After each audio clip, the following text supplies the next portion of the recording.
નમસ્કાર મિત્રો, હું દીપક પ્રજાપતિ પૂર્વધારણા પરીક્ષણના વ્યાખ્યાન નંબર 9માં આપનું સ્વાગત કરું છું। આપણે અત્યાર સુધી જે વ્યાખ્યાનો જોયા છે તેમાં આપણે એવા પૂર્વધારણા પરીક્ષણો વિશે ચર્ચા કરી જેમાં આપણને સમષ્ટિના વિતરણથી આપણે પરિચિત હતા, પરંતુ જ્યારે આપણે સમષ્ટિના વિતરણથી પરિચિત ન હોઈએ, એટલે કે સમષ્ટિનું વિતરણ અજ્ઞાત હોય તો પણ આપણે એ સમષ્ટિમાંથી લીધેલા નિદર્શ પરથી મળેલી માહિતીના આધારે આપણે સમષ્ટિના વિતરણ વિશે પરિકલ્પના કરીને તે પરિકલ્પનાનું પરીક્ષણ કરી શકીએ છીએ। તે માટે આપણે કાય-સ્ક્વેર વિતરણનો ઉપયોગ કરીએ છીએ અને આ જે પરીક્ષણ છે તેને અન્વયોજનની યોગ્યતાના પરીક્ષણ એટલે કે કાય-સ્ક્વેર ગુડનેસ ઓફ ફિટ ટેસ્ટ તરીકે ઓળખવામાં આવે છે। તો મિત્રો, આજે આપણે કાય-સ્ક્વેર ગુડનેસ ઓફ ફિટ ટેસ્ટ એટલે કે અન્વયોજનની યોગ્યતાના પરીક્ષણનો 2 કે 3 ઉદાહરણો દ્વારા અભ્યાસ કરીશું। તો ચાલો મિત્રો, આપણે અન્વયોજનની યોગ્યતાના કાય-સ્ક્વેર પરીક્ષણનો અભ્યાસ કરીએ। અંગ્રેજીમાં તેને આપણે કાય-સ્ક્વેર ગુડનેસ ઓફ ફિટ ટેસ્ટ તરીકે ઓળખીશું। હવે જ્યારે આપણે ગુડનેસ ઓફ ફિટ ટેસ્ટની વાત કરતા હોઈશું ત્યારે આપણી જે સમષ્ટિ છે તેનું જે વિતરણ છે તેનાથી આપણે જ્ઞાત હોતા નથી, એટલે કે આપણને સમષ્ટિનું વિતરણ અજ્ઞાત હોય છે।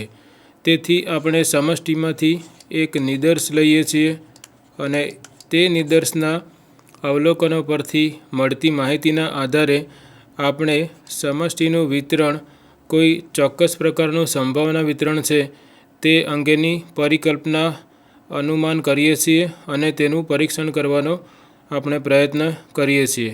તે માટે આપણે કાય-સ્ક્વેર વિતરણનો ઉપયોગ કરીએ છીએ।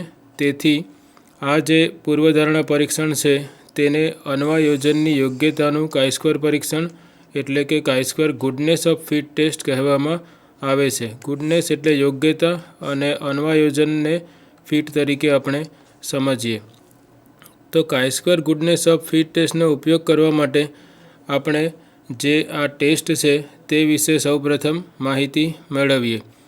તો અહીં જ્યારે પણ આપણે કાય-સ્ક્વેર ગુડનેસ ઓફ ફિટ ટેસ્ટનો ઉપયોગ કરતા હોઈશું ત્યારે આપણી જે શૂન્ય પૂર્વધારણા છે તે હંમેશા આપણું જે સમષ્ટિનું વિતરણ છે તે કોઈ ચોક્કસ વિતરણને અનુસરે છે તેવી આપણી પૂર્વધારણા હશે।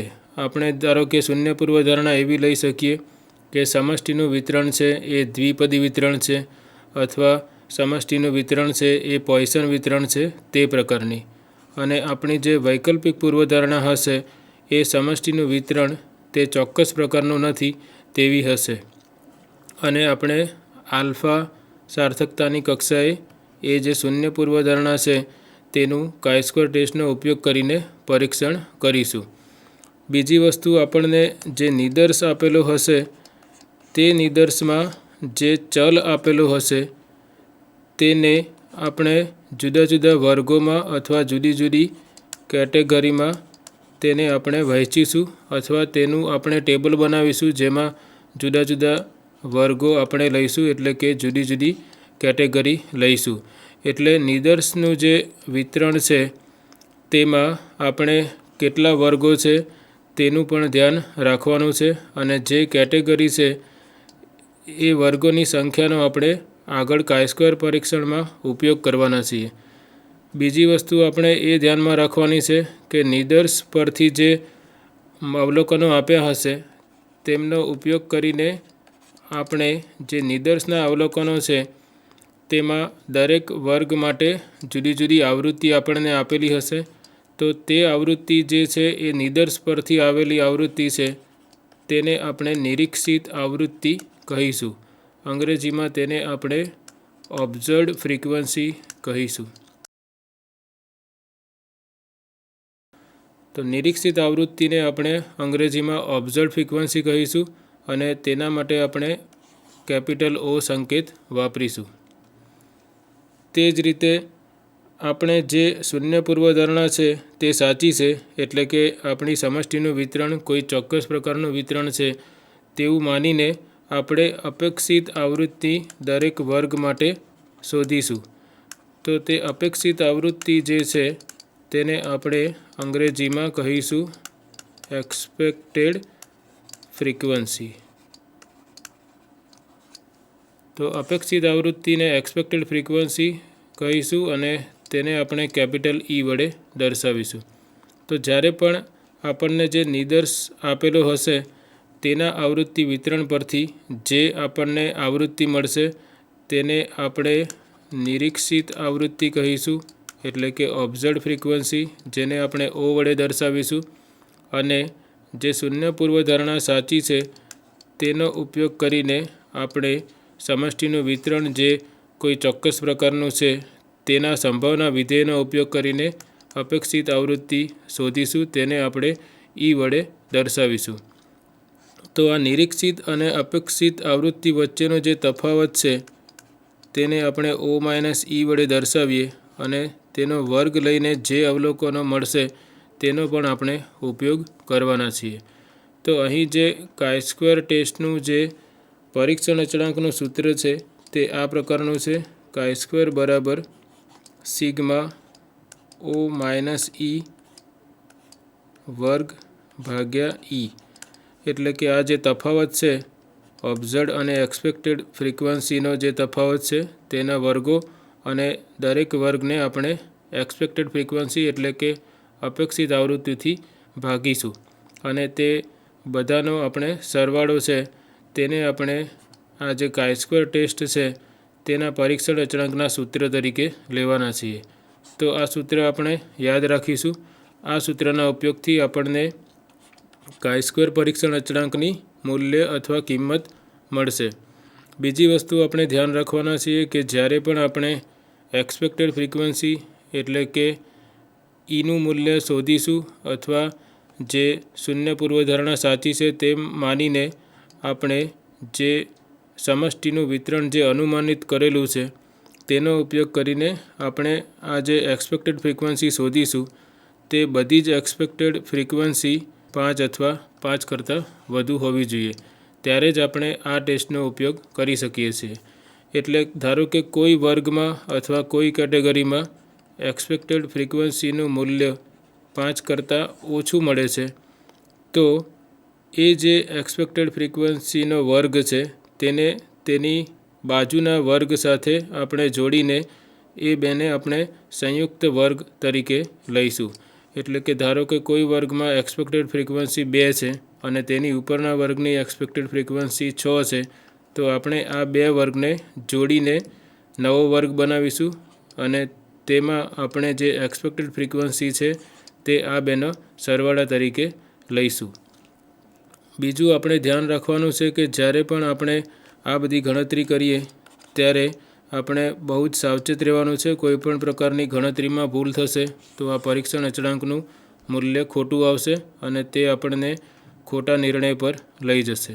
તો હવે જ્યારે આપણે આ પરીક્ષણ કરવા જઈ રહ્યા છીએ ત્યારે હંમેશા આપણે આ જે પરીક્ષણ અચળાંકનું સૂત્ર છે સિગ્મા O - E વર્ગ ભાગ્યા E યાદ રાખવાનું છે.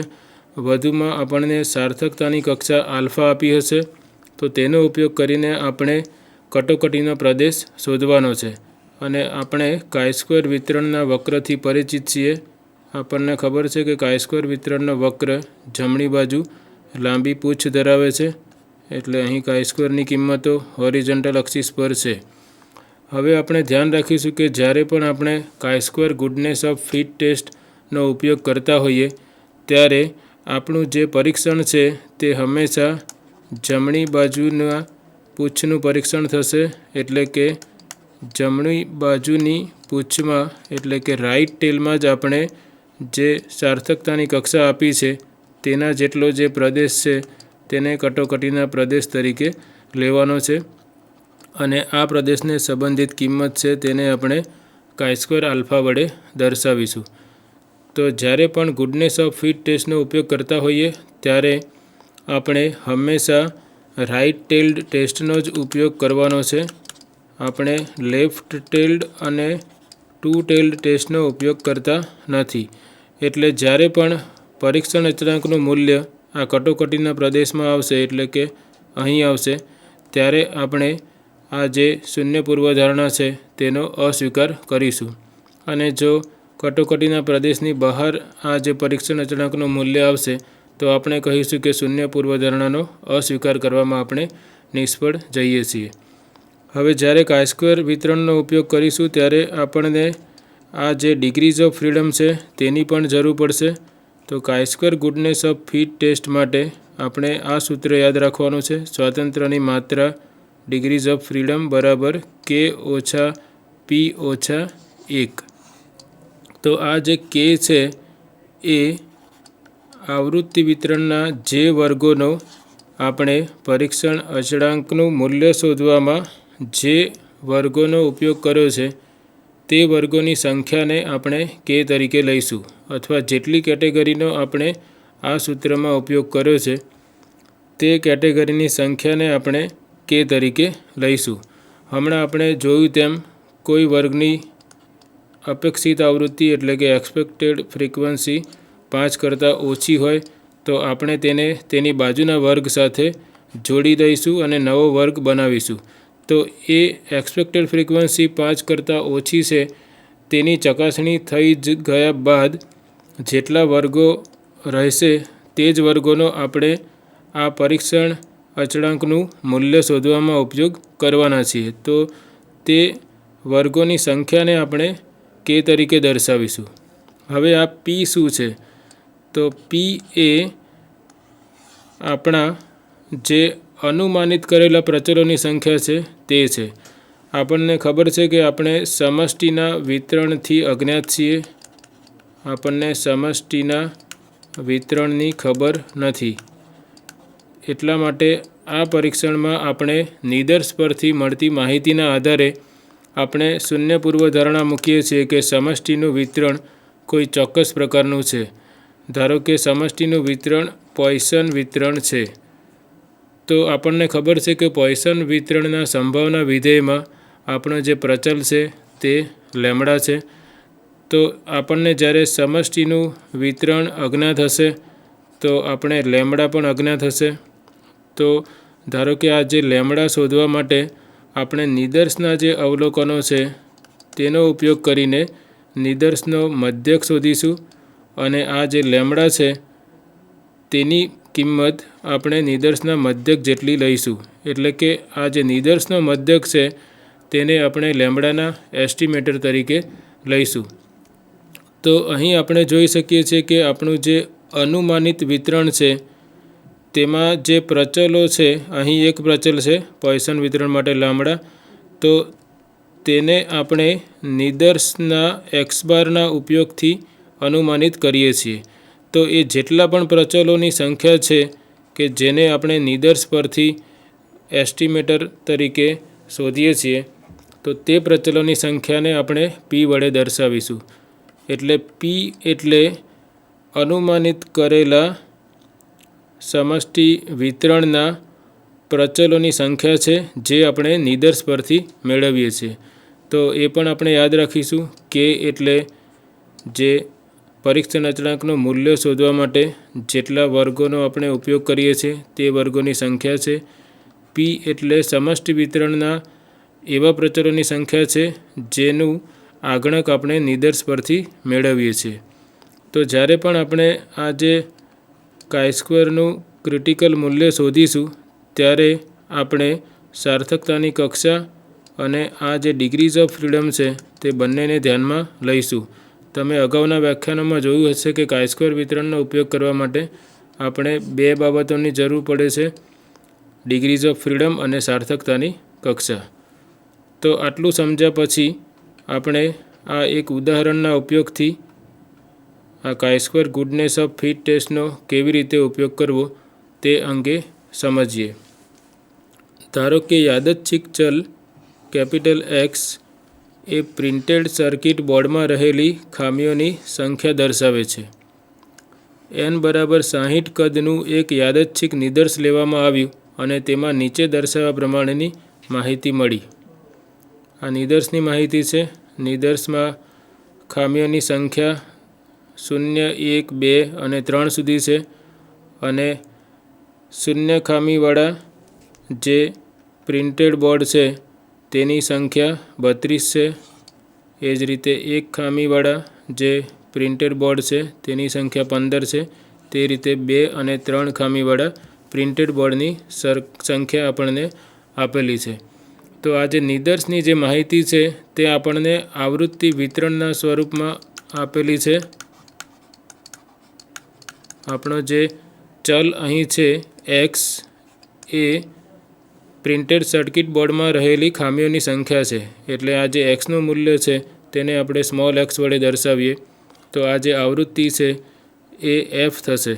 એટલે આપણને આવૃત્તિ વિતરણ આપ્યું છે નિદર્શના જે અવલોકનો છે તેના માટેનું. તો જ્યારે પણ આપણે નિદર્શનું આવૃત્તિ વિતરણ આપેલું હશે તો તેમાં જે આવૃત્તિઓ આપેલી છે તે આવૃત્તિઓને આપણે નિરીક્ષિત આવૃત્તિઓ એટલે કે ઓબ્ઝર્વડ ફ્રીક્વન્સી તરીકે લઈશું, જેને આપણે કેપિટલ ઓ વડે દર્શાવીશું. આપણે આવૃત્તિ વિતરણમાં આવૃત્તિને સ્મોલ એફ વડે પણ દર્શાવીએ છીએ. હવે અહીં કાઈ-સ્ક્વેર વિતરણનો ઉપયોગ કરીને ખામીઓની સંખ્યા પોઇસન વિતરણને અનુસરે છે તે દાવાનું પરીક્ષણ કરવાનું છે.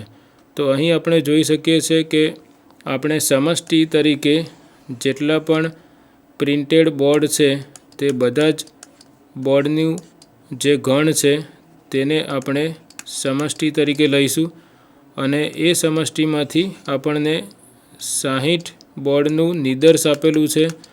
તો એ જે નિદર્શ છે 60 બોર્ડનું તેમાં આ જે ખામીઓની સંખ્યા 0, 1, 2, 3 હોય તેવા બોર્ડની સંખ્યા આપેલી છે. તો હવે આ જે નિદર્શનું આવૃત્તિ વિતરણ છે તેના પરથી આપણે એવું પરીક્ષણ કરવાનું છે કે જે સમષ્ટિનો જે વેરિયેબલ છે તેમાં ખામીઓની સંખ્યા પોઇસન વિતરણને અનુસરે છે. અહીં આપણે ખામીઓની સંખ્યા માટે એક્સ ચલ વાપર્યો છે. તો એક્સ બરાબર ખામીઓની સંખ્યા છે અને આ જે એક્સ છે એ પોઇસન વિતરણને અનુસરે છે તેવી શૂન્ય પૂર્વધારણાનું આપણે પરીક્ષણ કરવાનું છે. એટલે અહીં એન બરાબર આપણને 60 આપેલું છે. આપણને આ જે નિદર્શમાં જે ખામીઓની સંખ્યા છે તેને સંબંધિત આવૃત્તિઓ પણ આપણને આપેલી છે. એટલે આ જે આવૃત્તિઓ છે તે આપણી ઓબ્ઝર્વડ ફ્રીક્વન્સીઝ થશે આપણા કાઈ-સ્ક્વેર પરીક્ષણ માટે. બીજું આપણે શું જરૂર પડશે તો આપણને એક્સપેક્ટેડ ફ્રીક્વન્સીઝ એટલે કે અપેક્ષિત આવૃત્તિઓની પણ જરૂર પડશે. તો અપેક્ષિત આવૃત્તિઓ શોધવા માટે આપણી જે શૂન્ય પૂર્વધારણા છે તે સાચી છે તેવું માનીને આપણે ચાલીશું. હવે ધારો કે એક્સ ચલ છે એ પોઇસન વિતરણને અનુસરતો હોય તો આપણે પોઇસન વિતરણનું જે સંભાવના વિધેય છે તેનો ઉપયોગ કરીને આપણે અપેક્ષિત સંભાવનાઓ શોધી શકીએ. આપણને ખ્યાલ છે કે પોઇસન વિતરણનું સંભાવના વિધેય આ પ્રમાણે છે e−λ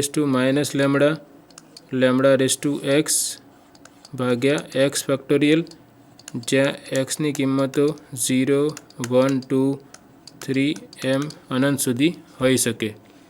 અને આપણને ખબર છે કે અહીં જે પોઇસન વિતરણ છે તેનો પ્રચલ લેમ્ડા છે. એટલે સૌપ્રથમ આપણે શૂન્ય ખામીની સંભાવના શોધીશું, પછી એક ખામીની સંભાવના શોધીશું. એ રીતે આપણે શોધતા જઈશું અને આ જે સંભાવના મળશે તેને આપણે અપેક્ષિત સંભાવના એટલે કે એક્સપેક્ટેડ પ્રોબેબિલિટી કહીશું. અને એ જે સંભાવનાઓ મળશે તેને આપણે નિદર્શના કદ વડે ગુણીશું તો આપણને જે મળશે તે અપેક્ષિત આવૃત્તિ એટલે કે એક્સપેક્ટેડ ફ્રીક્વન્સી મળશે. તો અપેક્ષિત આવૃત્તિ શોધવા માટે સૌપ્રથમ આપણે શૂન્ય પૂર્વધારણા સાચી છે તેનો ઉપયોગ કરીશું.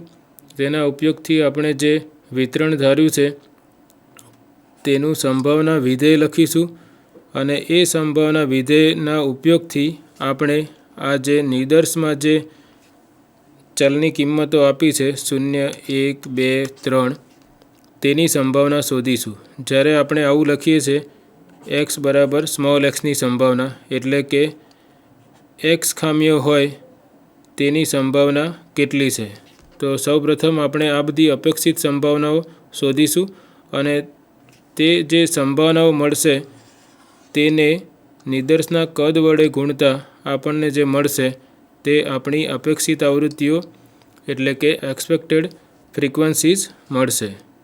હવે આ સંભાવના વિધેયના ઉપયોગ માટે આપણને આ જે લેમ્બડાનું મૂલ્ય છે તે ખબર હોવી જોઈએ, પરંતુ અહીં આપણને લેમ્બડાનું મૂલ્ય આપેલું નથી. તો આપણે હવે નિદર્શનું જે આવૃત્તિ વિતરણ છે તેના મધ્યકને આ લેમ્બડાના એસ્ટિમેટર એટલે કે આગણક તરીકે લઈશું. એટલે આપણે જે નિદર્શનું આવૃત્તિ વિતરણ છે તેનો મધ્યક શોધીશું અને તે મધ્યકનું જે મૂલ્ય મળશે તેને આપણે લેમ્બડાના આગણક અથવા લેમ્બડાના એસ્ટિમેટર તરીકે લઈશું. હવે આપણને ખબર છે કે જ્યારે આપણી પાસે આ પ્રકારનું આવૃત્તિ વિતરણ હોય તો તેનો મધ્યક શોધવા માટે આપણી પાસે આ સૂત્ર છે, x બાર બરાબર સિગ્મા f ઇન્ટુ એક્સ, એટલે કે એક્સની જે સંખ્યા છે તે અને તેને સંબંધિત આવૃત્તિનો સરવાળો અને અહીં સિગ્મા એફ, અને આ જે સિગ્મા એફ છે તે નિદર્શના કદ જેટલું થાય એટલે કે 60 થશે. તો આ સૂત્રનો ઉપયોગ કરીને આપણે નિદર્શનો મધ્યક શોધીશું અને તે નિદર્શનો જે મધ્યક મળશે તેને આપણે લેમ્બડા તરીકે લઈશું અને લેમ્બડા મળી જાય પછી આપણે આ બધી અપેક્ષિત સંભાવનાઓ શોધીશું. તે દરેક અપેક્ષિત સંભાવનાને નિદર્શના કદ વડે ગુણાકાર કરતાં આપણને અપેક્ષિત આવૃત્તિઓ મળશે. એટલે હવે અહીં આપણે જોઈ શકીએ છીએ કે પી એટલે જે અનુમાનિત કરેલા પ્રચલોની સંખ્યા છે તે અહીં 1 થશે. આપણને આ જે પોઇસન વિતરણનો જે પ્રચલ છે લેમ્બડા તે આપેલો નથી, તો નિદર્શની માહિતી પરથી આપણે તેનો એસ્ટિમેટર એટલે કે આગણક શોધીએ છીએ. એટલે લેમ્બડા આપણે એક્સ બારના જે મૂલ્ય આવે તેના જેટલું લઈએ છીએ. એટલે લેમ્બડાનું મૂલ્ય આપણે નિદર્શ પરથી આપેલી માહિતીના આધારે શોધીએ છીએ. એટલે આપણે પી બરાબર 1 લઈશું. આપણું જે આ સૂત્ર છે ડિગ્રીઝ ઓફ ફ્રીડમ માટેનું k - p - 1, તેમાં આપણે પી બરાબર 1 લઈશું, કારણ કે આપણે એક પ્રચલને નિદર્શની માહિતી પરથી મેળવીએ છીએ. આ જે k છે તે શોધવા માટે આપણે જે અપેક્ષિત આવૃત્તિઓ શોધી હશે તે કેટલા વર્ગોમાં આપણે લખી છે તે જોઈશું અને એ દરેક વર્ગમાં અપેક્ષિત આવૃત્તિની કિંમત 5 કરતાં વધુ છે કે નહીં તેની ચકાસણી કરીશું. જો 5 કરતાં ઓછી હોય તો એ જે વર્ગની આવૃત્તિ 5 કરતાં ઓછી છે તેને તેની બાજુના વર્ગ સાથે જોડી દઈશું અને એ બધી પ્રક્રિયા કર્યા પછી જેટલા વર્ગો બાકી રહેશે તે વર્ગોની સંખ્યાને આપણે k તરીકે લઈશું. અને ત્યારબાદ આપણે પરીક્ષણ અચળાંકનું મૂલ્ય શોધીશું. chi² બરાબર સિગ્મા o - e નો વર્ગ ભાગ્યા e. અને આ પરીક્ષણ અચળાંકનું મૂલ્ય શોધ્યા પછી આપણે સાર્થકતાની કક્ષા આલ્ફા અને આ ડિગ્રીઝ ઓફ ફ્રીડમ માટે chi² ની ક્રિટિકલ કિંમત શોધીશું અને આ બેની સરખામણી કરીશું. જો પરીક્ષણ અચળાંકનું મૂલ્ય આ કિંમત કરતાં વધુ હશે તો આપણે શૂન્ય પૂર્વધારણાનો અસ્વીકાર કરીશું અને જો નહીં હોય તો શૂન્ય પૂર્વધારણાનો અસ્વીકાર કરવામાં આપણે નિષ્ફળ જઈશું. તો મિત્રો, સમય બચાવવા માટે મેં અહીં પહેલેથી જ આ બધી ગણતરીઓ લખેલી છે, તે આપણે ફરીથી એકવાર સમજીએ. આપણે આ રીતે આપણા જવાબની શરૂઆત કરીશું. સૌથી પહેલાં આપણે એક્સ, આપણો જે ચલ છે એ પ્રિન્ટેડ સર્કિટ બોર્ડમાં રહેલી ખામીઓની સંખ્યા છે. આપણી જે શૂન્ય પૂર્વધારણા છે તે એવું કહે છે કે એક્સ એ પોઇસન વિતરણને અનુસરે છે, અથવા આપણે એવું કહી શકીએ કે સમષ્ટિનું વિતરણ જે છે એ પોઇસન વિતરણ છે. વૈકલ્પિક પૂર્વધારણા એ શૂન્ય પૂર્વધારણાનું નેગેટિવ વિધાન હોય છે, એટલે એક્સ પોઇસન વિતરણને અનુસરતું નથી તે આપણી શૂન્ય પૂર્વધારણાનું નેગેટિવ વિધાન એટલે કે વૈકલ્પિક પૂર્વધારણા થશે. સાર્થકતાની કક્ષા આપણે આલ્ફા બરાબર 0.05 ન આપેલી હોય તો એ લઈશું. અહીં આપણને સાર્થકતાની કક્ષા વિશે માહિતી આપી નથી એટલે આપણે સાર્થકતાની કક્ષા 0.05 લીધી છે. હવે આપણે હમણાં ચર્ચા કરી એમ આપણે અનુમાનિત કરેલા પોઇસન વિતરણનો મધ્યક એટલે કે લેમ્બડા અજ્ઞાત છે. તેથી નિદર્શના આવૃત્તિ વિતરણના મધ્યક x બારને આપણે લેમ્બડાના આગણક તરીકે લઈએ છીએ. તો તે માટે આપણે નિદર્શના આવૃત્તિ વિતરણનો મધ્યક શોધ્યો છે. એક્સ બાર બરાબર સિગ્મા એફ એક્સ ભાગ્યા સિગ્મા એફ, એટલે જે એક્સની જે કિંમતો છે તેને સંબંધિત આ જે ફ્રીક્વન્સીઝ છે તેનો ગુણાકાર કરીને લખેલું છે. આ જે નિદર્શનું આવૃત્તિ વિતરણ છે તેમાં એફ ઇન્ટુ એક્સ, આ એફની રો છે, આ એક્સની રો છે, એટલે 32 ગુણ્યા 0 વત્તા 15 ગુણ્યા 1 વત્તા 9 ગુણ્યા 2 વત્તા 4 ગુણ્યા 3 એ અંશમાં આપણે લખેલું છે અહીં. અને નીચે બધી જ આવૃત્તિઓનો સરવાળો જે નિદર્શના કદ 60 જેટલો થાય છે. આ ઉપરનું મૂલ્ય આપણને 45 મળે છે, એટલે એક્સ બાર આપણને 3/4 એટલે કે 0.75 જેટલો મળે છે. તો આ જે એક્સ બારનું મૂલ્ય મળ્યું જે નિદર્શના આવૃત્તિ વિતરણનો મધ્યક છે તેને આપણે લેમ્બડાના એસ્ટિમેટર એટલે કે આગણક તરીકે લઈએ છીએ, એટલે આપણે લેમ્બડા બરાબર 0.75 લઈશું. હવે આ લેમ્બડાનો ઉપયોગ કરીને આપણે જે પોઇસન વિતરણ છે તેનું સંભાવના વિધેય લખીશું અને તેના પરથી આપણે એક્સની જુદી જુદી કિંમતો માટે અપેક્ષિત સંભાવનાઓ શોધીશું. તો અહીં આપણે લખ્યું છે કે જો એક્સ એ પોઇસન વિતરણને અનુસરતું હોય, એટલે કે જો શૂન્ય પૂર્વધારણા સાચી હોય તો એક્સનું સંભાવના વિધેય એ પોઇસન વિતરણના સંભાવના વિધેય જેટલું થાય, જે આપણે લખ્યું છે probability of x equal to small x equal to e raise to minus lambda lambda raise to x ભાગ્યા એક્સ ફેક્ટોરિયલ એક્સ બરાબર 0 1 2 3 અપ ટુ સો ઓન. આપણે જાણીએ છીએ કે પોઇસન વિતરણમાં અહીં એક્સની કોઈ અપર લિમિટ હોતી નથી. પછી આપણે અહીં લેમ્બડાની કિંમત મૂકી છે, લેમ્બડા બરાબર 0.75 જે આપણે નિદર્શના મધ્યક બરાબર લીધું છે તે મૂક્યું છે. અને પછી આપણે એક્સ બરાબર 0 મૂકતા જે સંભાવના મળે તે અહીં ગણી છે ઈ રેસ ટુ માઇનસ 0.75 0.75ના ઘાતમાં 0 એટલે 1 થશે અને અહીં એક્સ બરાબર 0 એટલે 0 ફેક્ટોરિયલ. તો આપણને આ જે મૂલ્ય મળે છે તે 0.4724 જેટલું મળે છે. પછી એક્સ બરાબર 1 મૂકીને આ જે ગણતરી છે તે કરતાં આપણને 0.3543 મળે છે. અને પછી એક્સ બરાબર 2 ગણતરી કરી છે એ આપણને 0.1329 મળે છે. એક્સ બરાબર 2 માટે આપણે અહીં એક્સનું મૂલ્ય 2 લીધું છે. તો આ રીતે આપણે અહીં એક્સની કિંમતો અનંત સુધી જાય છે, કારણ કે આપણું પોઇસન વિતરણમાં આ જે એક્સની કિંમતો માટે કોઈ અપર લિમિટ હોતી નથી. તો આપણે એક્સ બરાબર 2 સુધી શોધીએ અને પછી એક્સ 3 અથવા 3 કરતાં વધુ હોય તેના માટે આપણે આ જે સૂત્ર છે 1 ઓછા probability of X less than 3.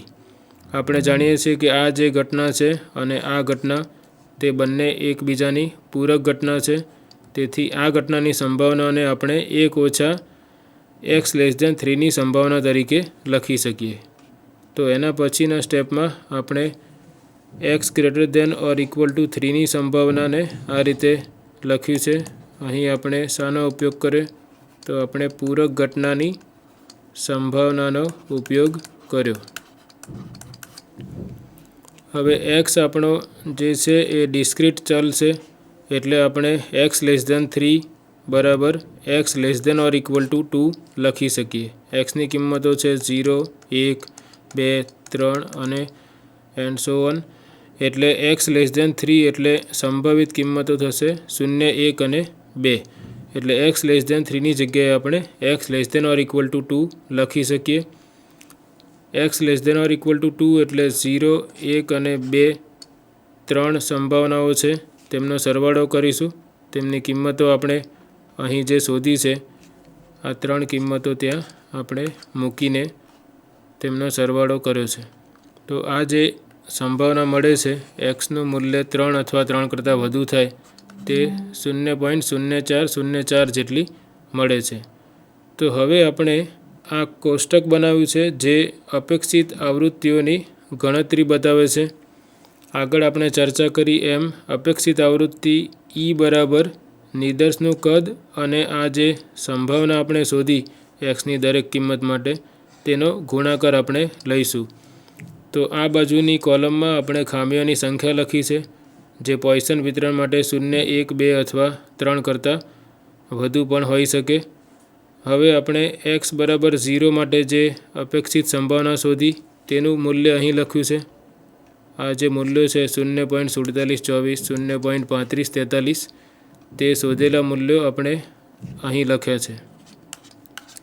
અને અપેક્ષિત આવૃત્તિ એટલે આ જે દરેક સંભાવના છે તેને આપણે નિદર્શના કદ એટલે 60 વડે ગુણાકાર કરતાં આપણને આ બધી અપેક્ષિત આવૃત્તિઓ મળે છે.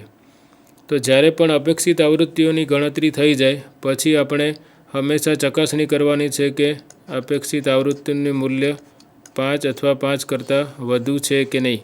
જો કોઈ અપેક્ષિત આવૃત્તિનું મૂલ્ય 5 કરતાં ઓછું હોય તો તે વર્ગને આપણે બીજા વર્ગ સાથે જોડીશું. તો અહીં આપણે જોઈ શકીએ છીએ કે આ 5 કરતાં વધુ છે, આ પણ 5 કરતાં વધુ છે, આ પણ 5 કરતાં વધુ છે, પણ આ મૂલ્ય 5 કરતાં ઓછું છે. એટલે હવે આપણે આ બે વર્ગોને જોડી દઈશું. અહીં 2 છે અને અહીં 3 કરતાં વધુ છે. તો આ બે વર્ગોને જોડતા જે એક્સનું જે ડિસ્ક્રિપ્શન છે તે આપણે એવું લખીશું કે 2 કે 2 થી વધુ. અહીં આપણે જોઈ શકીએ છીએ કે અહીંયા આ વર્ગ સુધી આપણી પાસે 3 કે વધુ છે. એટલે આપણે આ બે વર્ગો કમ્બાઈન કરીએ તો જે નવો વર્ગ બને તેમાં આપણે લખીશું 2 કે 2 કરતાં વધુ અને આ બેનો સરવાળો કરીશું. હવે જ્યારે આપણે અપેક્ષિત આવૃત્તિના વર્ગોને જોડીએ ત્યારે આપણે જે નિરીક્ષિત આવૃત્તિ છે તેના પણ સંબંધિત વર્ગોને જોડવાના છે. તો અહીં આપણે નિરીક્ષિત આવૃત્તિ જે છે નિરીક્ષિત આવૃત્તિ આપણે અહીં ટેબલમાં આ આપણી નિરીક્ષિત આવૃત્તિ છે જે નિદર્શ પરથી મળેલી છે. તો આપણે જોયું કે અપેક્ષિત આવૃત્તિમાં આપણે છેલ્લા બે વર્ગોને જોડ્યા, તો અહીં પણ છેલ્લા બે વર્ગોને આપણે જોડી દઈશું. એટલે આ જે વર્ગોને જોડતા જે નવો વર્ગ બનશે તેની જે નિરીક્ષિત આવૃત્તિ છે તેને આપણે 13 લખીશું. તો આપણે હંમેશા ધ્યાન રાખીશું કે અપેક્ષિત આવૃત્તિની ચકાસણી કરતી વખતે જો કોઈ વર્ગની અપેક્ષિત આવૃત્તિ 5 કરતાં ઓછી હોય તો તેને આપણે તેની બાજુના વર્ગ સાથે જોડીને નવો વર્ગ બનાવીશું. અને તે જ રીતે જે નિરીક્ષિત આવૃત્તિઓનું કોષ્ટક છે તેમાં પણ પેલા જે બે વર્ગોનું જોડાણ કર્યું હતું તેને સંબંધિત નિરીક્ષિત આવૃત્તિના વર્ગોનું પણ આપણે જોડાણ કરીશું. તો આપણે અપેક્ષિત આવૃત્તિમાં છેલ્લા બે વર્ગોનું જોડાણ કર્યું એટલે નિરીક્ષિત આવૃત્તિમાં પણ આપણે છેલ્લા બે વર્ગોનું જોડાણ કરીશું. તે આપણે ખાસ ધ્યાન રાખવાનું છે. અને આ પ્રક્રિયા જ્યારે આપણે અપેક્ષિત આવૃત્તિ છે તે કોઈ વર્ગની 5 કરતાં ઓછી હોય ત્યારે કરીશું. એટલે હવે જે પછીનું કોષ્ટક છે તેમાં આપણે આ બેના સરવાળો જે છે તેને આપણે અપેક્ષિત આવૃત્તિ તરીકે લઈશું. અને વર્ગોની સંખ્યા હવે 0, 1 અને 2 કે 2 કરતાં વધુ એટલે 4માંથી આપણે 3 વર્ગો થઈ જશે જે અહીં આપણે લખેલું છે. ખામીઓની સંખ્યા આ જે છે અપેક્ષિત આવૃત્તિ, આ છેલ્લા બે વર્ગોની અપેક્ષિત આવૃત્તિનો સરવાળો આટલો થાય છે. તે જ રીતે આપણે નિરીક્ષિત આવૃત્તિનું જે કોષ્ટક છે તેમાં પણ છેલ્લા બે વર્ગોની આવૃત્તિનો સરવાળો આપણે જોયું તેમ 9 અને 4નો સરવાળો લખેલો છે, 13 અહીં. એટલે હવે આપણે આ જે કોષ્ટક છે તેમાં જોઈ શકીએ છીએ કે બધી જ અપેક્ષિત આવૃત્તિઓનો સરવાળો 5 કરતાં વધુ છે. એટલે આપણે આ જે કોષ્ટકમાં જે અપેક્ષિત અને નિરીક્ષિત આવૃત્તિઓ મળી છે તે આવૃત્તિઓને આપણે પરીક્ષણ અચળાંકનું મૂલ્ય શોધવામાં ઉપયોગ કરીશું. તો અહીં આપણે આ જે 32 છે નિરીક્ષિત આવૃત્તિ એ આ વર્ગની નિરીક્ષિત આવૃત્તિ છે અને આ તે જ વર્ગની અપેક્ષિત આવૃત્તિ છે. તો આ બેનો તફાવત લઈશું અને એ તફાવતનો વર્ગ લઈશું અને તેને 28.344 વડે ભાગીશું. આપણે આગળ ડિસ્કસ કર્યું એમ આપણું જે પરીક્ષણ અચળાંકનું સૂત્ર છે તેમાં આપણે આ બેના તફાવતના વર્ગો ભાગ્યા અપેક્ષિત આવૃત્તિ લેવાની છે. તો પરીક્ષણ અચળાંકમાં આપણે 32 - 28.344નો વર્ગ ભાગ્યા 28.344 વત્તા 15 ઓછા 21.258 વર્ગ ભાગ્યા 21.258 વત્તા 13 ઓછા 10.398 વર્ગ ભાગ્યા 10.398 એ રીતે આપણે પરીક્ષણ અચળાંકનું મૂલ્ય અહીં શોધેલું છે, જે તમે અહીં જોઈ શકો છો. અને આ બધી ગણતરી કરતાં આપણને જે પરીક્ષણ અચળાંકનું મૂલ્ય છે એ 2.9650 જેટલું મળે છે. તો આ રીતે આપણે પરીક્ષણ અચળાંકનું મૂલ્ય અપેક્ષિત અને નિરીક્ષિત આવૃત્તિઓના ઉપયોગથી શોધ્યું. અને ખાસ આપણે ધ્યાન રાખવાનું છે કે અપેક્ષિત આવૃત્તિ શોધવા માટે આપણે જે સમષ્ટિનું વિતરણ જે અનુમાન કરેલું છે તે સમષ્ટિના વિતરણના સંભાવના વિધેય પરથી આપણે અપેક્ષિત સંભાવનાઓ શોધીશું. અને તે દરેક વર્ગની જે અપેક્ષિત સંભાવના મળશે તેને આપણે નિદર્શના કદ વડે ગુણતા આપણને અપેક્ષિત આવૃત્તિઓ મળશે. અપેક્ષિત આવૃત્તિઓ શોધ્યા પછી આપણે દરેક વર્ગની અપેક્ષિત આવૃત્તિ 5 અથવા 5 કરતાં વધુ હોવી જોઈએ તેની ચકાસણી કરીશું. જો કોઈ વર્ગની અપેક્ષિત આવૃત્તિ 5 કરતાં ઓછી હોય તો તેને આપણે બાજુના વર્ગ સાથે જોડીશું અને તેને સંબંધિત જે નિરીક્ષિત આવૃત્તિઓનું કોષ્ટક છે તેમાં પણ સંબંધિત વર્ગોમાં જે નિરીક્ષિત આવૃત્તિઓ છે તેનો સરવાળો કરીશું. આમ કરતાં આપણા વર્ગોની સંખ્યા ઓછી થશે. અહીં આપણે જોઈ શકીએ છીએ કે ઉપરના કોષ્ટકમાં આપણી પાસે 4 વર્ગો છે, x બરાબર 0, 1, 2, 3 કે વધુ. તો આ 2 વર્ગો આપણે જોડ્યા એટલે હવે વર્ગોની સંખ્યા આપણી પાસે 3 થઈ ગઈ. એટલે કે જુદી જુદી કેટેગરી આપણી પાસે 3 છે. આ જે ખામીઓની સંખ્યાની જે શક્યતાઓ છે 0, 1, 2 કે વધુ તેને આપણે જુદી જુદી કેટેગરી અથવા વર્ગો કહીશું. તો અહીં k બરાબર આપણે 3 લઈશું જ્યારે આપણે I² ક્રિટિકલ મૂલ્ય શોધતા હોઈશું ત્યારે. વધુમાં આપણને પીની પણ જરૂર પડશે. પી એટલે સમષ્ટિનો એવો પ્રચલ કે જેનું મૂલ્ય આપણે નિદર્શના આવૃત્તિ વિતરણ પરથી શોધેલી કિંમત લીધી છે. તો અહીં આપણે જોયું કે લેમ્બડાની કિંમત આપણે નિદર્શનો જે મધ્યક છે તે જે મળ્યો તેટલી લીધી હતી. લેમ્બડાની કિંમત આપેલી નથી એટલે આપણે લેમ્બડાને નિદર્શના મધ્યક તરીકે લીધો. તો એ જે પ્રચલોની સંખ્યા છે કે જે નિદર્શની માહિતી પરથી આપણે મેળવી છે તે સંખ્યાને આપણે પી તરીકે લઈશું. એટલે અહીં પી બરાબર 1 છે. એટલે ડિગ્રીઝ ઓફ ફ્રીડમ સ્વાતંત્ર્યની માત્રામાં આપણે k ઓછા p ઓછા 1માં 3 ઓછા 1 ઓછા 1 મૂકીશું એટલે સ્વાતંત્ર્યની માત્રા આપણને 1 મળશે. તો અહીં આપણે આ બધી માહિતી લખી છે કે ગણતરીમાં લેવામાં આવેલા વર્ગોની સંખ્યા k બરાબર 3. હમણાં આપણે જે રીતે સમજ્યા તે રીતે નિદર્શની માહિતી પરથી અનુમાનિત કરેલા પ્રચલોની સંખ્યા છે p બરાબર 1. તેથી સ્વાતંત્ર્યની માત્રા થશે ન્યૂ બરાબર 1. એટલે હવે આપણે chi² ટેબલનો ઉપયોગ કરીને 0.05 સાર્થકતાની કક્ષા અને 1 ડિગ્રીઝ ઓફ ફ્રીડમ માટે chi² મૂલ્ય શોધવાનું છે. તો હવે આપણે chi² ટેબલમાં જે કિંમતો છે તે સાર્થકતાની કક્ષાઓ છે. આ બાજુની કિંમતો સ્વાતંત્ર્યની માત્રાઓ છે. આપણું આલ્ફા છે 0.05 અને ડિગ્રીઝ ઓફ ફ્રીડમ 1 છે. એટલે આપણે પહેલી જ રોમાં અહીં જોઈએ તો આપણને 3.841 જે 2 દશાંશ સુધી 3.84 થશે. તો તે આપણે લઈશું chi² ક્રિટિકલ કિંમત જે 3.84 થાય છે. તો તે અહીં આપણે દર્શાવ્યું છે. chi² ક્રિટિકલ મૂલ્ય આલ્ફા બરાબર 0.05 સાર્થકતાની કક્ષા અને 1 ડિગ્રીઝ ઓફ ફ્રીડમ માટે જોતાં આપણને 3.84 મળે છે. અને આપણે જાણીએ છીએ કે આ જે chi² ક્રિટિકલ મૂલ્ય અથવા કિંમત મળી તેની જમણી બાજુનો જે પ્રદેશ છે તે કટોકટીનો પ્રદેશ છે. અને આપણે જે chi² મૂલ્ય શોધ્યું છે પરીક્ષણ અચળાંક પરથી તે આપણને 2.9650 એટલે 2 દશાંશ સ્થળ સુધી 2.96 મળે છે.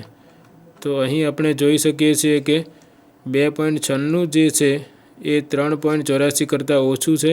એટલે આપણે કટોકટીના પ્રદેશની બહાર છે. એટલે આપણે કહી શકીએ કે શૂન્ય પૂર્વધારણાનો અસ્વીકાર કરવામાં આપણને નિષ્ફળતા મળે છે.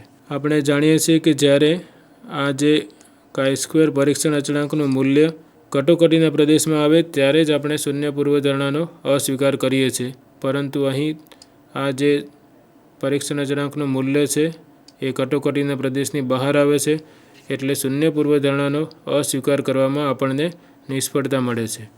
અને આપણી શૂન્ય પૂર્વધારણા એવી હતી કે જે સમષ્ટિનું વિતરણ છે એ પોઇસન વિતરણ છે, અને વૈકલ્પિક પૂર્વધારણા હતી સમષ્ટિનું વિતરણ એ પોઇસન વિતરણ નથી. તો આપણને શૂન્ય પૂર્વધારણાનો અસ્વીકાર કરવામાં નિષ્ફળતા મળે છે, એટલે કે આપણે આ જે સમષ્ટિનું વિતરણ પોઇસન વિતરણને અનુસરે છે તેનો અસ્વીકાર કરવામાં નિષ્ફળ જઈએ છીએ. એટલે આપણે એવું કહી શકીએ કે નિદર્શ પરથી મળતા પુરાવા આપણને એવું કહેવામાં સક્ષમ નથી કરતા કે જે ચલ આપણને આપેલો છે તેનું વિતરણ પોઇસન વિતરણ નથી.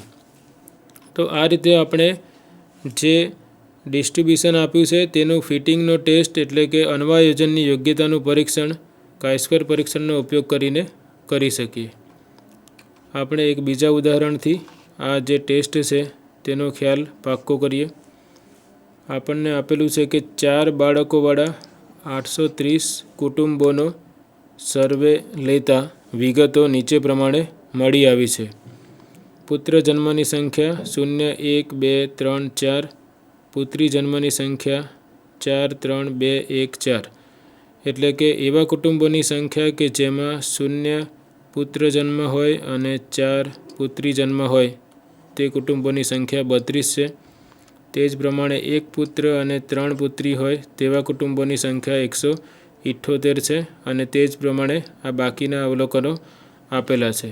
તો હવે આ નિદર્શ પરથી જે માહિતી મળી છે તે પરથી આપણે એવું કહી શકીએ કે આ માહિતી દ્વિપદી વિતરણ એટલે કે બાયનોમિયલ ડિસ્ટ્રીબ્યુશન દર્શાવે છે, અને chi-square પરીક્ષણનો ઉપયોગ કરી તેની યોગ્યતા આપણે તપાસવાની છે. અને આપણને આપેલું છે કે પુત્ર પુત્રીનું જન્મ પ્રમાણ સરખું છે, એટલે જો આપણે જે આપણો ચલ છે x બરાબર પુત્ર જન્મની સંખ્યા લઈએ, ધારો કે x જે છે એ પુત્ર જન્મની સંખ્યા છે, અને આપણે જાણીએ છીએ કે દ્વિપદી વિતરણમાં આપણે પ્રોબેબિલિટી ઓફ સક્સેસ લઈએ છીએ, એટલે કે સફળતાની સંભાવના તેને p વડે દર્શાવીએ છીએ.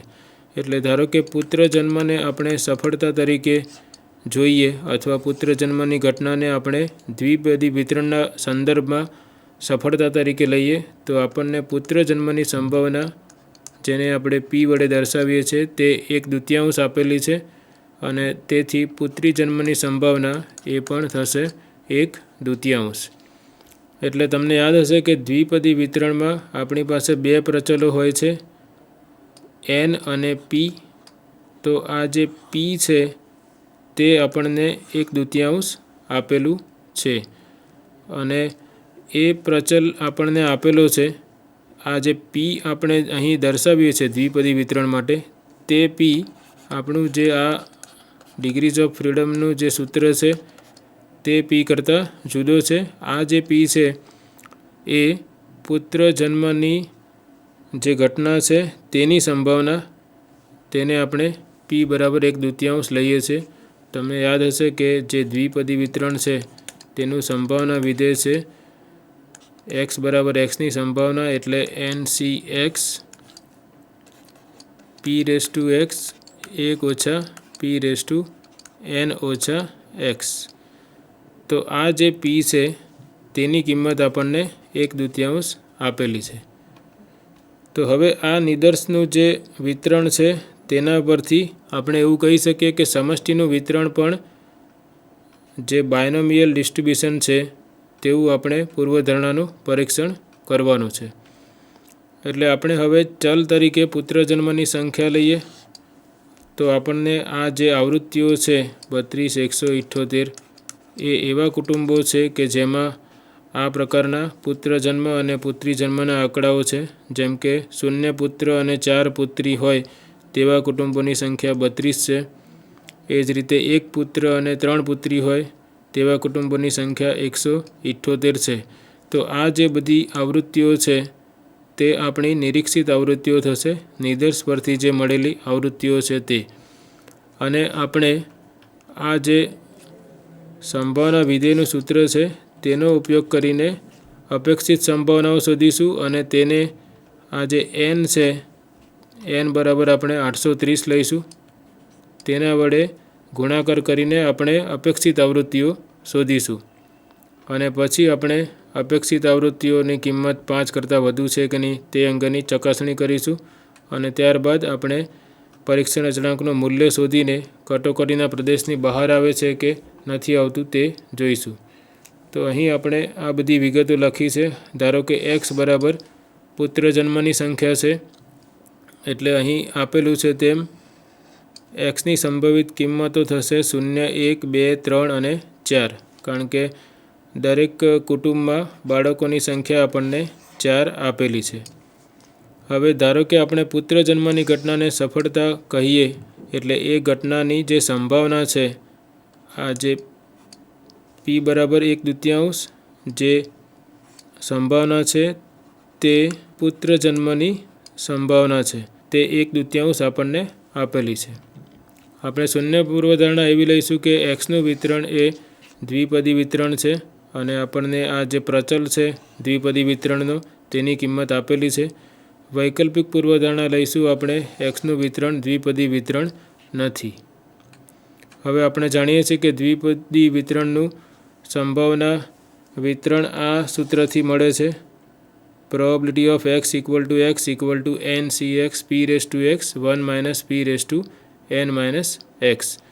તો અહીં આપણે xની જે કિંમતો છે તે 0 થી ચાલુ કરીને n સુધી લઈએ છીએ અને અહીં n બરાબર આપણે આ સૂત્ર માટે 4 અને જે સંભાવના છે તે 1/2 લઈશું, કારણ કે અહીં xની જે કિંમતો છે તે વધુમાં વધુ n બરાબર 4 સુધી જશે. એટલે અહીં આ સૂત્રમાં n બરાબર 4 અને p બરાબર 1/2 મૂકતા આપણને આ પ્રમાણેનું સંભાવના વિધેય મળશે, 1/16 4cx x બરાબર 0, 1, 2, 3 અને 4 સુધી આપણે જઈશું. અહીં પણ આપણે લખીશું 0 થી 4. તો અહીં xની જુદી જુદી કિંમતો માટે આપણે અપેક્ષિત સંભાવનાઓ શોધી છે. પ્રોબેબિલિટી ઓફ x = 4 એટલે 1/16. અહીં x બરાબર 0 મૂકતા આપણને 4c0 મળશે, જેની કિંમત 1 થાય છે એટલે 1/16 છે. પછી આપણે x બરાબર 1 મૂકીએ એટલે 1/16 ગુણાકારમાં 4c1 જે 4 જેટલું થશે અને 4/16 બરાબર 1/4. તે જ રીતે x બરાબર 2 મૂકતા 1/16 4c2 થશે 4 × 3/2 અને તેનું સાદુરૂપ થશે 3/8. તે રીતે x બરાબર 3 માટે અહીં આપણે શોધ્યું છે, x બરાબર 3 મૂકતા આપણને 1/16 4c3 એટલે 1/16 અને 4c3 એટલે 4 × 3/2 ભાગાકારમાં 3/2 × 1 અને તેનું સાદુરૂપ આપણને 1/4 મળે છે. અને x બરાબર 4ની સંભાવના થશે 1/16 4c4 અને 4c4નું મૂલ્ય 1 થાય એટલે આ થશે 1/16. તો અહીં આપણે જુદા જુદા વર્ગો લખ્યા છે. જ્યારે કોઈ કુટુંબમાં 4 બાળકો હોય અને 0 પુત્ર હોય તો પુત્રીની સંખ્યા થશે 4. પુત્ર અને પુત્રીની સંખ્યાનો સરવાળો 4 થશે, કારણ કે આપણે 4 બાળકો ધરાવતા કુટુંબો લીધા છે. એટલે 1 પુત્ર હોય તો 3 પુત્રી થશે. એ જ રીતે આપણે આ જુદા જુદા વર્ગો લખ્યા છે. પુત્રની સંખ્યા 0, 1, 2, 3 અને 4 હશે ત્યારે પુત્રીની સંખ્યા હશે 4, 3, 2, 1 અને 0. એટલે આપણે જ્યારે આ લખીએ છીએ કે x બરાબર 0ની સંભાવના 1/16 છે, તેનો અર્થ એવો થાય કે પુત્રની સંખ્યા 0 અને પુત્રીની સંખ્યા 4 હોય તેની સંભાવના 1/16 છે. તે જ રીતે x બરાબર 2 એટલે 2 પુત્ર જન્મ અને 2 પુત્રી જન્મની સંભાવના છે. તો અહીં આપણે આ જે બીજું કોલમ છે તેમાં જે નિરીક્ષિત આવૃત્તિઓ એટલે કે નિદર્શમાં જે સંખ્યા આપેલી છે તે લખેલી છે. અહીં તમે જોઈ શકો છો કે 0 પુત્ર અને 4 પુત્રી ધરાવતા કુટુંબો 32 છે. તો આ 32, 178 આ બધી આપણી નિરીક્ષિત આવૃત્તિઓ થશે. તે આપણે એ ટેબલમાં બીજી કોલમ તરીકે લખેલી છે. એટલે આ બધી આપણી નિરીક્ષિત આવૃત્તિઓ છે. હવે આપણે x બરાબર 0 માટે જે સંભાવના શોધી તે અહીં લખી છે. તે જ રીતે આ બધી અપેક્ષિત સંભાવનાઓ આપણે લખેલી છે. અને હવે આપણે જાણીએ છીએ કે અપેક્ષિત આવૃત્તિ બરાબર જે નિદર્શનું કદ છે તે, અને તેને આપણે x બરાબર xની જે સંભાવના છે તેની સાથે ગુણાકાર કરીએ તો મળે. એટલે આ 1/16 ને 830 વડે ગુણતા જે મૂલ્ય મળે તે અહીં લખ્યું છે. આ જે પહેલો વર્ગ છે તેમાં આપણે x બરાબર 0 માટે કરીએ તો આપણને મળશે 830 ગુણ્યા x બરાબર 0ની સંભાવના. એટલે 830 ગુણ્યા x બરાબર 0ની સંભાવના 1/16 છે. તો તે મૂલ્ય અહીં લખ્યું છે. તે જ રીતે 830ને 1/4 વડે ગુણતા આ રીતે અપેક્ષિત આવૃત્તિ આ વર્ગની મળશે. તે જ રીતે બધા જ વર્ગોની અપેક્ષિત આવૃત્તિઓ શોધેલી છે. અને આપણે જોઈ શકીએ છીએ કે અહીં બધા જ વર્ગની અપેક્ષિત આવૃત્તિઓનું મૂલ્ય 5 કરતાં વધુ છે. એટલે આપણે આ બધા જ વર્ગોનો ઉપયોગ કરીશું. એટલે અહીં આપણે જોઈ શકીએ છીએ કે આપણી પાસે જે ઉપયોગમાં લેવાના છે તે વર્ગોની સંખ્યા અથવા કેટેગરીની સંખ્યા k બરાબર 5 થશે. હવે આપણે આ જે નિરીક્ષિત આવૃત્તિ છે અને અપેક્ષિત આવૃત્તિ છે તે બંનેનો તફાવત લઈશું, તેમનો વર્ગ કરીશું અને અપેક્ષિત આવૃત્તિ વડે ભાગીશું. અને તે જ રીતે દરેક વર્ગ માટે આ બધા મૂલ્યો શોધીને તેમનો સરવાળો કરતાં આપણને પરીક્ષણ અચળાંકનું મૂલ્ય મળશે. તો પરીક્ષણ અચળાંક chi² બરાબર સિગ્મા O ઓછા e² ભાગ્યા e. એટલે આપણે જેમ હમણાં કહ્યું તેમ પહેલા વર્ગ માટે 32 ઓછા 51.875નો વર્ગ ભાગ્યા 51.875. તે જ રીતે દરેક વર્ગ માટે અહીં ગણતરી કરતાં આપણને પરીક્ષણ અચળાંકનું મૂલ્ય chi² બરાબર 51.3816 અથવા 2 દશાંશ સ્થળ સુધી 51.38 આપણને મળે છે. હવે ક્રિટિકલ કિંમત શોધવા માટે આપણે જરૂર પડશે ડિગ્રીઝ ઓફ ફ્રીડમ, જેનું સૂત્ર છે k ઓછા p ઓછા 1. અહીં આપણે જોયું તેમ આ જે પરીક્ષણ અચળાંકનું મૂલ્ય શોધવા માટે આપણે જે વર્ગો ઉપયોગમાં લીધા તેની સંખ્યા છે 5. એટલે આપણે k બરાબર અહીં 5 લેવાના છીએ. આ જે પીનું મૂલ્ય છે તે જે સમષ્ટિનું વિતરણ આપણે અનુમાનિત કરેલું છે તે દ્વિપદી વિતરણ છે. અને તેમાં જે પ્રચલોની સંખ્યા છે તે પ્રચલોમાંથી જે પ્રચલનું મૂલ્ય આપણે નિદર્શની માહિતી પરથી મેળવેલું હોય તેની સંખ્યા છે. એટલે p બરાબર સમષ્ટિના વિતરણના પ્રચલોની સંખ્યા છે કે જે આપણે નિદર્શના વિતરણ પરથી મેળવી છે. પણ અહીં આપણે નિદર્શના વિતરણ પરથી કોઈ પ્રચલની કિંમત મેળવી નથી. એટલે p બરાબર 0 લઈશું અને ઓછા 1. એટલે આપણને ડિગ્રીઝ ઓફ ફ્રીડમ મળશે 4. તો અહીં આપણે લખેલું છે કે વર્ગોની સંખ્યા k બરાબર 5, નિદર્શની માહિતી પરથી અનુમાનિત થયેલા પ્રચલોની સંખ્યા 0 છે. એટલે p બરાબર 0 માટે સ્વાતંત્ર્યની માત્રા થશે k ઓછા p ઓછા 1 એટલે કે 4 થશે. અને સાર્થકતાની કક્ષા આપણે 0.05 લઈએ તો chi² ટેબલમાં આલ્ફા બરાબર 0.05 અને 4 ડિગ્રીઝ ઓફ ફ્રીડમ જોઈએ. આ 0.05 છે અને અહીં 4 ડિગ્રીઝ ઓફ ફ્રીડમ છે. એટલે અહીં આપણે જોઈએ તો આપણને મળશે 9.488, જેને આપણે 2 દશાંશ સ્થળ સુધી લખતા 9.49 મળશે. તો તે કિંમત અહીં આપણે લખેલી છે 9.49. એટલે હવે આપણે જાણીએ છીએ તેમ આ જે chi² વક્ર છે તેમાં આ જે જમણી બાજુનો વિસ્તાર છે તેને આપણે કટોકટીના પ્રદેશ તરીકે લઈએ છીએ, એટલે આલ્ફા બરાબર 0.05 છે.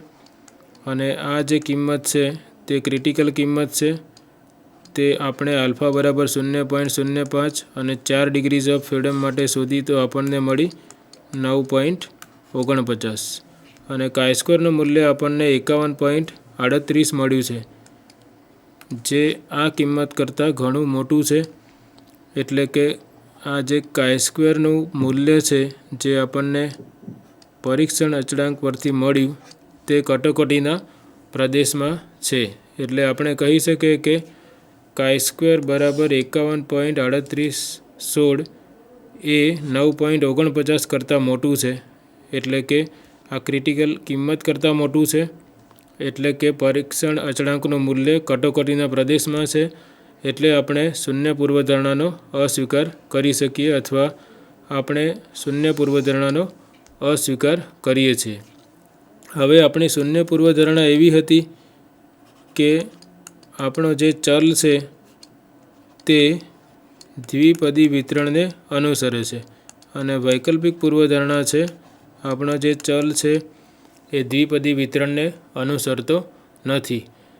તો આપણો જે નિર્ણય છે તે એવું કહે છે કે આપણે શૂન્ય પૂર્વધારણાનો અસ્વીકાર કરીએ છીએ. એટલે આપણે એવું કહી શકીએ કે જે નિદર્શ પરથી માહિતી મળે છે તે વૈકલ્પિક પૂર્વધારણાનું સમર્થન કરે છે. એટલે કે નિદર્શ પરથી જે માહિતી છે તે એવું કહે છે કે આ જે આપણો ચલ છે તે દ્વિપદી વિતરણને અનુસરતો નથી, તેનું સમર્થન થાય છે. તો આ રીતે આપણે સમષ્ટિનું વિતરણ અજ્ઞાત હોય ત્યારે નિદર્શ પરથી જે માહિતી છે તે માહિતી પરથી સમષ્ટિના વિતરણનો જે પ્રકાર છે તેના અંગેની પૂર્વધારણાનું પરીક્ષણ કરી શકીએ છીએ. તો આ બે ઉદાહરણોમાં આપણે ખાસ જે ધ્યાન રાખવાનું છે તે આપણે એકવાર ફરીથી જોઈ લઈએ. પરીક્ષણ અચળાંકનું સૂત્ર આપણે યાદ રાખીશું. પૂર્વધારણા પરીક્ષણનો કાઈ-સ્ક્વેર વિતરણનો ઉપયોગ કરીને પરીક્ષણ કરી શકીએ. તો મિત્રો, આપણે જોયું કે કેવી રીતે આપણે સમષ્ટિના વિતરણથી અજ્ઞાત હોઈએ તો પણ નિદર્શ પરથી માહિતીના આધારે આપણે સમષ્ટિના વિતરણ અંગેની પરિકલ્પનાનો કાઈ-સ્ક્વેર વિતરણનો ઉપયોગ કરીને અનુમાન લગાવી શકીએ છીએ. તો આ રીતે આપણે શીખ્યા કે સમષ્ટિના વિતરણની પૂર્વધારણાનું પરીક્ષણ કરવા માટે કેવી રીતે કાઈ-સ્ક્વેર વિતરણ અથવા chi square test of goodness of fit ટેસ્ટનો ઉપયોગ થાય. Thank you. ધન્યવાદ.